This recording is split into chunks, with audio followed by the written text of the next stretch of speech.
صباح الخير، عاملين ايه؟ يا رب تكونوا بخير وانتوا بتتفرجوا على الفيديو بتاعي النهارده. فيديو النهارده هيكون مختلف جدا عن كل الفيديوهات اللي عملتها قبل كده على القناة، لانه ببساطة ده هيكون اخر روتين ليا في تالتة اعدادي.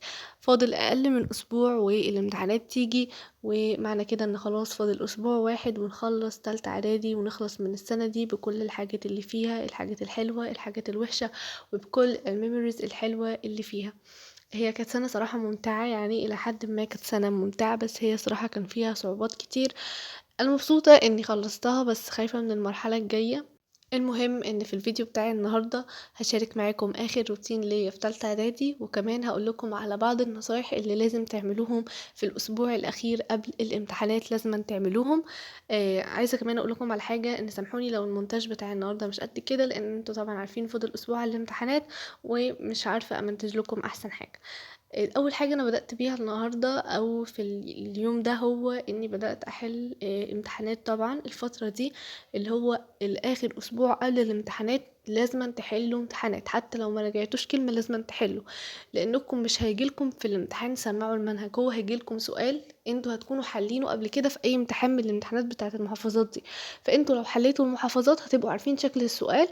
اول ما تيجوا تحلوا هتقولوا ايه، لا ده السؤال ده عدى عليا قبل كده، انا شفت السؤال ده قبل كده في محافظة مثلا كذا، شفت السؤال ده في تدريبات كذا. هنا يا جماعة انا كنت بحل الامتحان ده لمحافظة مطروح. بالنسبة يا جماعة للانجليش عموما ازاي تحلوا الامتحان بتاعه، بجد هو اسهل حاجة جدا جدا في كل المواد اللي عندنا الترم ده وفي كل السنين. في الحقيقة الانجليش اسهل مادة. اول حاجة نبتدي بيها هي الديالوج. الديالوج بيكون عبارة عن حاجتين بيديكم كده، بيبقى فيه سبيس او نقط انتوا بتكملوها بسؤال او بتكملوها باجابه. لو عايزينكم تكملوا باجابه هتشوفوا السؤال اللي فوق هنا، وتشوفوا ايه هي الزمن بتاعه وتردوا، وتبقى الاجابه بنفس الزمن بتاعت السؤال. يعني هنا مثلا بيقول ايه what are you doing عمر، انت بتعمل ايه يا عمر، ده مالها. انا هنا استخدمت ايه، استخدمت هنا ال present continuous، يبقى لازم الإجابة بتاعتي يكون فيها present continuous. بصوا حتى هنا في الإجابة أنا كتبت إيه، I، وحولت ال R دي اللي هو ال verb to be اللي يمشي مع I تبقى am، وال ING اللي كان في doing نزلت في إيه، في reading، يبقى I'm reading book. تمام، أتمنى تكونوا فهمتوا.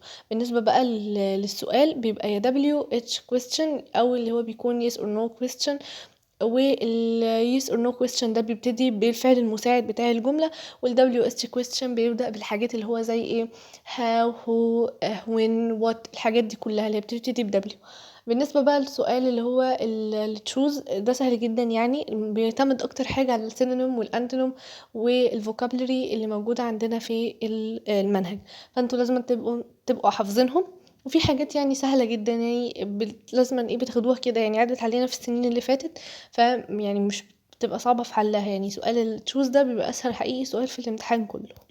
القطعة برضو سهلة، انتوا لازم بتقرأوها، وطبعا بتبتدوا برضو ايه تشوفوا الأسئلة اللي موجودة عليها وتطلعوا إجاباتها من القطعة. القطعة دي بتبقى إجاباتها كلها موجودة في القطعة، يعني ما بتبقى إجابات الأسئلة بتاعتها يعني موجودة في القطعة نفسها، فمش بيجيبوا أي حاجة من عندكم. بالنسبة بقى اللي هو السؤال بتاع correct ده بيعتمد على الجرامر، فطبعا لازم تبقوا عارفين القواعد كويس. ده كل الحاجات اللي لازم يعني تركزوا عليها في الانجليش، الفوكابولري، القواعد. قلت لكم ازاي طبعا تحلوا الديالوج، بس كده هو ده كل حاجة في الانجليش. بعد كده قلت كده اما راجع على الجغرافيا شوية، فبدأت اراجع على من الخريطة اللي هي بتاعت دي اللي هي بتاعت الكتاب الامتحان. الخريطة يعني فيها كل قارة لوحدها، وكمان يعني مدينكم ملخص على كل الحاجات اللي في القارات، وكمان شكلها على الخريطة عشان تبقوا عارفين اماكنها على الخريطة فين بالظبط، لان ده مهم جدا اماكن كل حاجة على الخريطة. بدأت اراجع قارة اسيا. ما شاء الله الصين يا جماعة بتنتج كل حاجة، يعني ناقص مش عارفة ناقص تنتج ايه تاني، هي بتنتج كل الحاجات تقريبا. يعني يعني تقريبا كل اغلب الحاجات اللي عندنا في المنهج هتلاقوه اول دولة فيها او تاني دولة فيها الصين. فالملخص ده يا جماعة كويس اقرأوه. وانا على فكرة كنت عملت لكم ملخص عن الدول اللي هي الملخص الوحدة الاولى دي كلها، عملته لكم كان في فيديو قديم. ممكن ابقى اسيب لكم اللينك بتاع الفيديو في اول تعليق مثبت، لان انا مش فاكره كان في اي فيديو بالظبط، ومش عارفه صراحه انا نزلت لكم الملخص ده على المنتدى ولا لا. فانا هسيب لكم لينك الفيديو اللي كان فيه الملخص في اول تعليق مثبت، لو عايزين الملخص تقدروا تشوفوه من الفيديو ده. بالنسبة بقى يا جماعة لموضوع الدراسات، الناس كتير جدًا، جدًا بتكره الدراسات، أنا مش عارفة ليه مع إنها مادة من المواد السهلة جدًا، واللي حقيقي درجاتها بتبقى يعني بنسبة كبيرة مضمونة، هو مش بيألف لك أسئلة برضه، يعني بس في ناس كتيرة جدًا ما بتحبهاش مش عارفة ليه. أولًا أنا باسمعها مع ميس مارينا عاطف، بجد باحسها أحسن حد بيشرح دراسات على يوتيوب هي ميس مارينا عاطف، فلو انتوا عايزين تسمعوا معاها مراجعة اسمعوا معاها على يوتيوب، بتنزل مراجعة حلوة جدًا اسمعوها معاها. أو لو انتوا أساسًا يعني في حاجات لسه أساسًا ما سمعتوهاش الحقوا اسمعوها معاها تفهموا والله الدرس من أول مرة، ومش هتاخدوا وقت طويل في مذاكرة أي درس. يعني ميس مارينا عاطف بالنسبة للناس المراكمين هتبقى تحفة جدًا، لأنكم بتطلعوا من يعني من الفيديو انتوا حافظين كل الحاجات اللي عايزة تتحفظ، فاهمين الحاجات اللي عايزة تتفهم. التاريخ تحفة جدًا، بتحكي لكم التاريخ على إنه قصة، وده المفروض ما ينفعش حد يحفظ التاريخ يا جماعة. التاريخ يعني بتفهموه وتعرفوا الأحداث اللي فيه، لكن الناس اللي عايزة تحفظ كل حاجة دي هتتعب جدًا، وهيبقى يعني حمل زيادة عليهم، ومش هيلحقوا يعملوا كده لو مراكمين.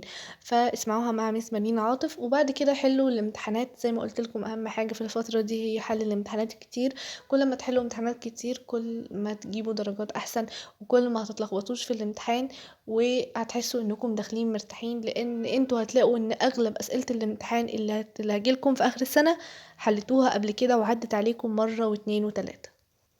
الدراسات بالنسبة لأهم الأسئلة اللي عايزاكم تركزوا فيها هي الأسئلة المقالية، زي دلل وما النتائج المترتبة بما تفسر ما العلاقة بين. كل الأسئلة دي مهمة جدا ولازم تركزوا فيها، لأن كمان أعتقد بيكون عليها أعلى درجات هي الأسئلة دي.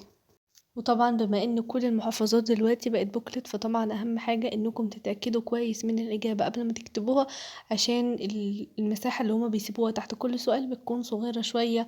فلو كتبتوا بالجاف وبعد كده اكتشفتوا ان اجابتكم غلط، مش هتعرفوا لو مسحتوا يعني الاجابة مش هتلاقوا مكان تكتبوا فيه الاجابة بتاعتكم. بعد كده اخدت بريك شوية، وكان بابا جايب اللب واللي هو البتاع ده الذرة الاسباني ده وشوية لب كده وحاجات، قعدت اكلهم انا واخواتي. فيعني لازم برضه يا جماعة تاخدوا بريك تفصلوا، حتى لو كنتوا في اخر اسبوع ما تضغطوش جامد على نفسكم، يعني ارتاحوا كده، يعني ادوا لنفسكم ساعة ولا ساعتين كده بريك في النص عشان تقدروا تكملوا. بعد كده بدأت اراجع على الجيومتري. طبعا يعني الجيومتري يعني احنا بنراجع على الايه من البتاع ده، من اللي هو النوت بوك اللي هو الريفيجن على الامبورتنت سيروم والكرولريز والرولز، بس ما بتراجعوش من الكتاب الكبير. تقرأوا كل السيرمز المهمين اللي بيبقوا موجودين عندكم، تقرأوهم كده بالراحة واحدة واحدة وتراجعوهم كويس، وبعد كده تبتدوا تحلوا المحفظات. وطبعا لو تقدروا تحلوا يعني تدريبات اكسترا من بره الكتاب بتاع النوت بوك يكون احسن بكتير ويكون افضل. لو طبعتلكم كده شوية امتحانات من على النت او اي حاجة كده ملزمة بتاع هتفرق معاكم جدا. بس اهم حاجة انكم تحلوا المحافظات. وطبعا طبعا اهم حاجة لازم تتحل في الماس هي الامتحانات بتاعة كتاب المدرسة، دي لازم تتحل، لان دي الامتحان بيجي منها. مفيش اي محافظة في مصر ما بيجيبش سؤال من النوت بوك. يعني احنا عندنا مطروح بتجيب تقريبا نص الأسئلة من النوت بوك، وساعات بتجيبها بنفس الأرقام. فقصدي من اللي هو من الامتحانات بتاعة الكتاب المدرسة بتجيب الأسئلة من الكتاب بتاع من الامتحانات بتاع كتاب المدرسة، وساعات بتجيبها بنفس الأرقام. مش عارفة ايه اللخبطة اللي حصلت دي، بس انتوا أكيد فهمتوا. فطبعا ركزوا عليهم كويس وحلوهم كويس جدا، واتأكدوا من انكم حليتهم صح، يعني صححوهم لنفسكم او خلوا المستر بتاعكم يصححه لكم. وبيبقى حلهم موجود على النت، يعني حتى لو مش بتاخدوا الدرس هتعرفوا تلاقوا الحل بتاعهم على اليوتيوب خطوة بخطوة. كل الأسئلة فيها، كل الأسئلة اللي موجودة في امتحانات المدرسة هتلاقوا حلها على اليوتيوب بالستبس، يعني ما تقلقوش منهم خالص. يا جماعة أهم حاجة واللي احنا معانا ورقة الامتحانات يعني واحنا بنمتحن اللي احنا نركز. لأن أنا مثلا شخص، لو أنا ركزت شوية في الترم الأولاني كان زماني مغلطتش في الماس، يعني لأن أنا بجد كل غلطاتي في الماس عبارة عن غلطات تركيز، مع إني أنا شخص شاطرة جدا في الماس، يعني ما شاء الله شاطرة جدا في الماس. وفي ناس كتيرة جدا يعني شاطرة في الماس وبرضه بتيجي تغلط فيه عشان هي ما بتركزش. الماس عايز أهم حاجة واحنا بنحل اللي احنا نركز. نركز كل حاجة ايه المكتوب، نقرأ السؤال كويس. انا شخص ما بيقرأش السؤال اصلا، باخده كده بالشكل وتعالوا نحله، بعد كده بكتشف ان هو طالب حاجة غير اللي انا خدتها بالشكل كده. فطبعا لازم نقرأ السؤال كويس جدا مرة واتنين، نعرف ايه المطلوب بالظبط ونعرف ايه اللي هو مديهولنا ونبتدي نشتغل على اساس ده. لكن ان احنا نحل كده بشكل سطحي من غير ما نقرأ السؤال كويس ونحل كده بدون تركيز، اعرفوا انكم هتغلطوا مهما كنتوا شاطرين. توا هنذاكروا العربي. العربي يا جماعة يعني مشكلتنا جميعا، وبيبقى أول امتحان كده عند كل المحافظات، وناس كتير بتبقى خايفة منه، وأنا واحدة منهم على فكرة. يعني أنا العربي بيخوفني في نقطة واحدة بس، اللي هي النحو.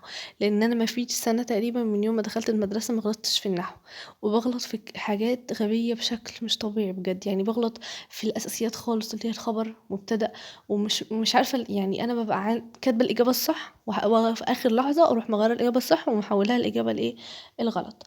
ما علينا. انا هنا كنت بحل بقى محافظة بورسعيد. يا جماعة كانت والله محافظة سهلة جدا. فانتوا اهم حاجة عندكم برضو في العربي انكم تعملوا ايه، لو عندكم معنيين هما الاتنين يمشوا تاخدوا المعنى الأقوى، لأن في ناس كتير جدا اتلخبطت في النقطة دي.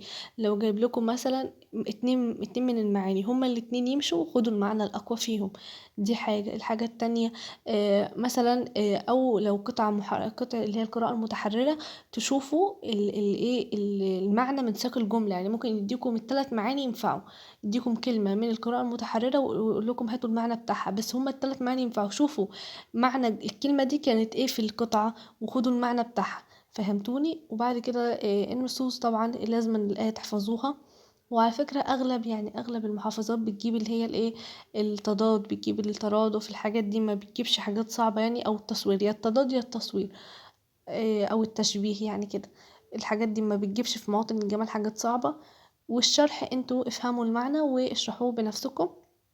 هي دي اهم الحاجات بالنسبه لموضوع النصوص، سواء كانت اللي هي النصوص اللي هي دايما عندنا حافظ، اللي هي زي ايه، زي القران، والحديث اللي هي الايه القرانيه والحديث.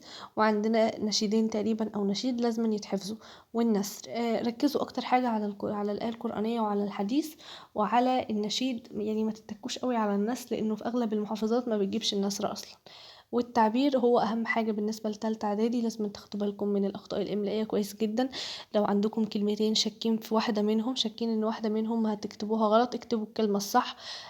مثلا يعني اهم حاجه يعني في الاخطاء في التعبير الاخطاء الاملائيه.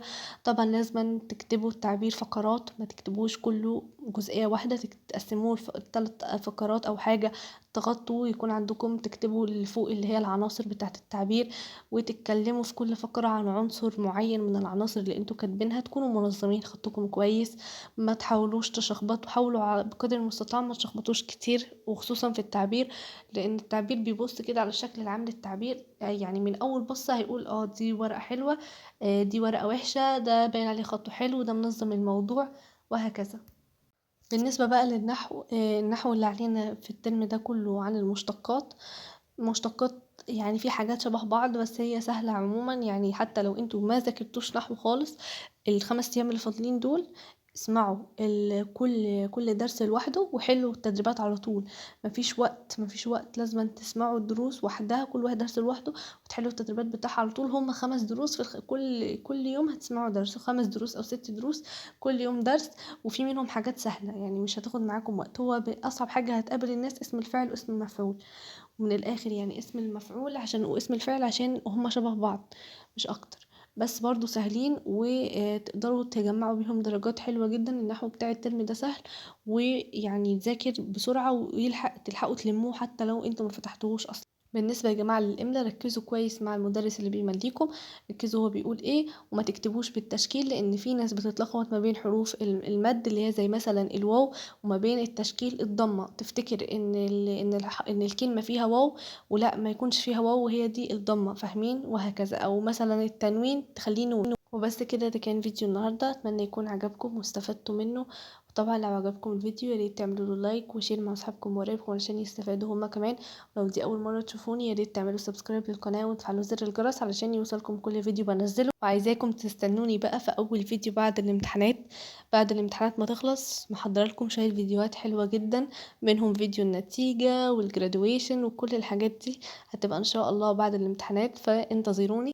ويا رب كلنا نجيب الدرجات اللي احنا عايزينها. وباي.